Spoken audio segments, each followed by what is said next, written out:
उत्तर प्रदेश की सियासत में 3 दशक में पहली बार है जब गुजरात की जेल में बंद पूर्व सांसद अतीक अहमद न तो खुद चुनावी मैदान में उतरे हैं और न ही उनके परिवार से कोई प्रत्याशी चुनावी मैदान में है।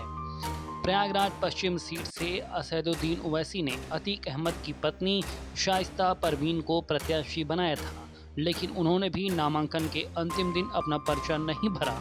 उत्तर प्रदेश के प्रयागराज में बाहुबली अतीक अहमद की एक समय सियासी तूती बोती थी, पर इस बार वो चुनावी मैदान से बाहर हैं। साल 1989 से 2017 तक अतीक अहमद और उनके परिवार के लोग प्रयागराज से चुनाव लड़ते रहे।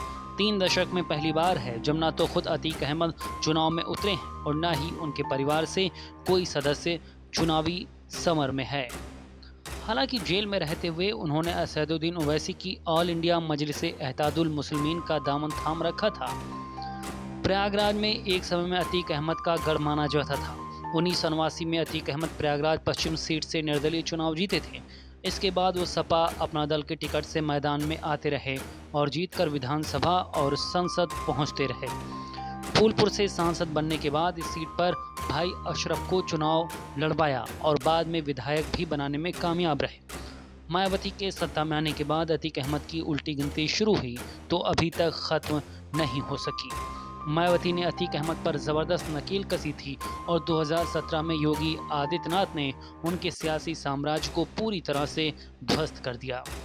सपा ने भी अतीक अहमद से पूरी तरह किनारा कर लिया तो उन्होंने पूरे परिवार के साथ ओवैसी की पार्टी का दामन थाम लिया। दरअसल यूपी की सियासत में कई ऐसे नेता हैं जिन्होंने जुर्म की दुनिया से निकलकर राजनीति के गलियारों में कदम रखा, चुनाव लड़कर विधानसभा से लेकर संसद तक पहुंचे, मगर इतना सब होने के बाद भी अपनी माफिया वाली इमेज से बाहर नहीं निकल पाए। और ऐसे ही बाहुबली नेता हैं अतीक अहमद, जो सियासत में आ तो गए लेकिन उनका माफिया वाला अंदाज कभी बदला नहीं। फिलहाल वो गुजरात की जेल में बंद है। पूर्व विधायक और पूर्व सांसद अतीक अहमद मूल रूप से उत्तर प्रदेश के श्रावस्ती जिले के रहने वाले हैं। उनका जन्म 10 अगस्त 1962 को हुआ था। उस वक्त उनके परिवार की आर्थिक हालत अच्छी नहीं थी। उनके पिता फिरोज अहमद इलाहाबाद स्टेशन पर तांगा चलाते थे, लेकिन फिर भी वो अतीक को पढ़ाना चाहते थे, मगर पढ़ाई लिखाई में उनकी कोई खास दिलचस्पी नहीं थी। इसीलिए उन्होंने हाई स्कूल में फेल हो जाने के बाद पढ़ाई छोड़ दी। कई माफियाओं की तरह ही अतीक अहमद ने भी जुर्म की दुनिया से सियासत की दुनिया का रुख किया। पूर्वांचल और इलाहाबाद में सरकारी ठेकेदारी, खनन, उगाही के कई मामलों में उनका नाम बार बार आता था। जराइम की दुनिया में अतीक की एंट्री 1979 में हुई थी। तब इलाहाबाद के एक मर्डर केस में उनका नाम आया था। उस वक्त अतीक की उम्र महज 17 साल थी। अगले 3 दशकों तक इलाहाबाद, फूलपुर और चित्रकूट में अतीक का माफिया राज था। लोग उनके नाम से खौफ खाते थे।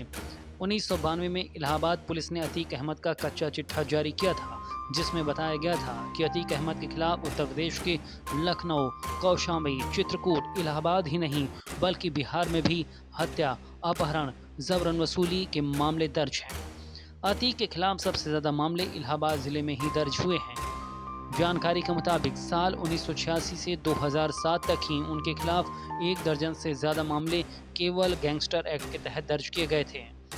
अपराध की दुनिया में नाम कमा चुके अतीक अहमद को समझ आ चुका था कि सत्ता की ताकत कितनी ज़रूरी है। इसके बाद अतीक ने राजनीति का रुख कर लिया। साल 1989 में पहली बार इलाहाबाद पश्चिम विधानसभा सीट से अतीक ने चुनाव लड़ा और जीत हासिल की। इसके बाद अतीक अहमद ने 1991 और 93 का चुनाव निर्दलीय लड़ा और फिर से जीते। 1996 में उसी सीट पर अतीक को समाजवादी पार्टी ने टिकट दिया और एक बार फिर से विधायक चुने गए। अतीक अहमद 5 बार इलाहाबाद पश्चिम से विधायक रहे, जबकि एक बार वो फूलपुर लोकसभा सीट से सांसद रहे। 2004 में अतीक फूलपुर से सांसद बन चुके थे। उनके सांसद बन जाने से इलाहाबाद पश्चिम विधानसभा सीट खाली हो गई थी। उस सीट पर उपचुनाव हुआ। सपा ने अतीक के छोटे भाई अशरफ को मैदान में उतारा था, मगर बसपा ने उनके सामने राजू पाल को खड़ा किया। उस उपचुनाव में राजू ने अशरफ को हरा दिया, लेकिन पहली बार विधायक बने राजू पाल को कुछ महीने बाद यानी 25 जनवरी 2005 को दिन दहाड़े गोली मारकर मौत के घाट उतार दिया गया। एक विधायक की हत्या से सूबे में हड़कंप मच गया।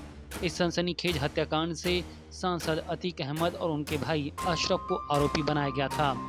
इस कांड के बाद सपा मुखिया ने 2007 में अतीक को पार्टी से बाहर कर दिया था। गिरफ्तारी के डर से सांसद अतीक फरार थे। उनके घर, दफ्तर, सहित 5 जगहों की संपत्ति न्यायालय के आदेश पर कुर्क की जा चुकी थी। अतीक अहमद की गिरफ्तारी पर पुलिस ने 20,000 रुपए का इनाम भी रखा था। इनामी सांसद की गिरफ्तारी के लिए पूरे देश में अलर्ट जारी किया गया था, लेकिन मायावती के डर से अतीक अहमद ने दिल्ली में समर्पण कर दिया। हालांकि यूपी पुलिस ने उनकी गिरफ्तारी का दावा किया था। साल 2013 में जब सूबे में फिर से समाजवादी पार्टी की सरकार बनी तो अतीक साइकिल पर सवार हो गए। इसके बाद वो जमानत पर बाहर भी आ गए थे, लेकिन अखिलेश सरकार में उनकी कोई पूछ नहीं थी, न ही उनके पास पार्टी में कोई अहम पद था। उनके छोटे भाई अशरफ भी जमानत पर बाहर आ चुके थे। जेल से बाहर आकर वो अपना कारोबार संभालने लगे, लेकिन इस दौरान भी अतीक अहमद कई विवादों में घिरे रहे। अखिलेश यादव ने एक बार साफ कह दिया था कि वो अतीक को पसंद नहीं करते। 2017 में सूबे की कमान योगी आदित्यनाथ के हाथ में आ गई और इसके बाद पुलिस ने कई अपराधियों के खिलाफ ऑपरेशन एनकाउंटर चलाया। अतीक की परेशानी भी बढ़ गई, मगर इसी दौरान एक कॉलेज में अपने गुर्गों के साथ जाकर अतीक अहमद ने मारपीट की, धमकी दे डाली। उनकी करतूत वहां लगे सीसीटीवी कैमरे में कैद हो गई। इसके बाद अतीक अहमद को गिरफ्तार कर जेल भेज दिया गया। इसके बाद अतीक अहमद को प्रयागराज, बरेली और देवरिया जेल में रखा गया, लेकिन अतीक का आतंक ऐसा था कि प्रदेश के जेल अधिकारी उसे अपनी जेल में रखने से घबराते थे। जेल अधिकारियों ने अदालत से अतीक को कहीं और शिफ्ट करने की गुजारिश की थी। 19 अप्रैल 2019 को चुनाव आयोग ने अतीक अहमद को देवरिया से नैनी जेल भेज दिया था, मगर 3 जून 2019 को देश की सबसे बड़ी अदालत के आदेश पर अतीक अहमद को गुजरात की साबरमती जेल में शिफ्ट कर दिया गया। तभी से वो वहां पर बंद हैं और यूपी का बाहुबली और उनका परिवार 22 के चुनाव से दूर है। ब्यूरो रिपोर्ट, खबर प्यारी। खबरों की ज्यादा जानकारी के लिए अपने पसंदीदा चैनल खबर प्यारी को लाइक करें, शेयर करें और सब्सक्राइब करें।